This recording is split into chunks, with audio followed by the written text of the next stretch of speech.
এটা দেখে আসলে বোঝার উপায় নাই এটা কাঁঠাল দিয়ে রান্না করা হয়েছে। এমনকি কি দিয়ে রান্না করা হয়েছে সেটাও বোঝার উপায় নাই। তো হে এভরিওয়ান, আসসালামু আলাইকুম, কেমন আছেন সবাই? চলেন কাঁঠাল দিয়ে কিছু একটা বানাই। রান্না করার চেষ্টা করছিলাম কোপ্তা কারি। আগেই বলে রাখি, আমি কখনো কাঁঠাল রান্না করি নাই, এমনকি আমাদের বাড়িতে আমি আমার জীবনে কখনো কাঁঠাল রান্না করতে দেখি নাই। তো এইখানে আমি শুরুতেই কাঁচা কাঁঠাল আর ছোলা বুটের ডাল, যেটা আমি প্রায় 12 ঘন্টার মতো ভিজিয়ে রেখেছিলাম, সাথে হলুদ, লবণ আর পানি দিয়ে খুব ভালো মতো করে সিদ্ধ করে একদম গলিয়ে হাতে মেখে নিয়ে তারপর তার মধ্যে পেঁয়াজ কুচি, মরিচ কুচি আর আদা রসুন বাটা, লবণ আর রেগুলার রান্নার যে মশলাগুলো হয় সব কিছু দিয়ে একসাথে খুব ভালো করে মেখে নিছি। তারপরে কড়াইতে তেল দিয়ে গরম করে তারপরে সেই মাখানো কাঁঠালকে কোপ্তা বা বড়া যেটাই বলেন সেরকম শেপ দিয়ে বেশ লাল লাল করে ভেজে নামিয়ে নিছি।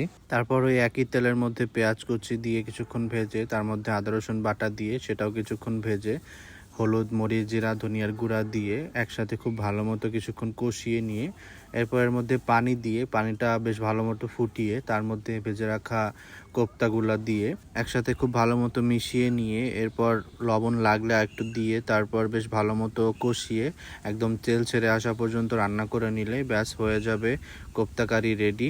আমার যদিও ভাজাগুলাই বেশি ভালো লাগছিল। তো আজকের মতো এটুকুই, ভালো থাকবেন সবাই, টাটা।